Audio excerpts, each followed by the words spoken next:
কোথায় আছে প্রেমের মোড়া জলে ডুবে না, এরই একটি জ্বলন্ত প্রমাণ করলেন দুই সন্তানের জননী। দিনাজপুরের বীরগঞ্জে সাতর ইউনিয়নে গত বুধবার সকালে শুভ রায় নামে এক যুবকের বাড়িতে অনশনে বসেছিলেন দুই সন্তানের জননী।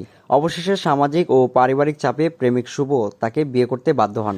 দুই সন্তানের জননী শিল্পী রানী সরকারের বাড়ি ফরিদপুর সদর উপজেলার কমরপুর ইউনিয়নের বাহিদিয়া গ্রামে। 6 বছর আগে দুই সন্তানকে রেখে মারা যায় তার স্বামী। 3 বছর পর শুভর সাথে সোশ্যাল মিডিয়াতে পরিচয় হয় দুই সন্তানের জননী শিল্পী রানী সরকারের সাথে প্রেমিক শুভর। সম্পর্কের 1 মাস পর কর্মজীবনে দুই সন্তানকে রেখে সৌদি প্রবাসে যায় শিল্পী রানী সরকার। মোবাইল ফোনে স্বামী স্ত্রী পরিচয়ে দুই সন্তানের জননী শিল্পী রানী সরকারের সাথে অন্তরঙ্গ অবস্থায় কোথাও হয় তাদের।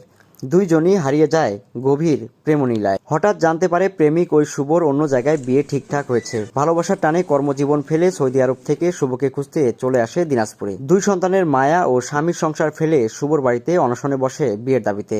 অবশেষে 2 দিন অনশনে থাকার পর বিয়েও করলেন শুভকে।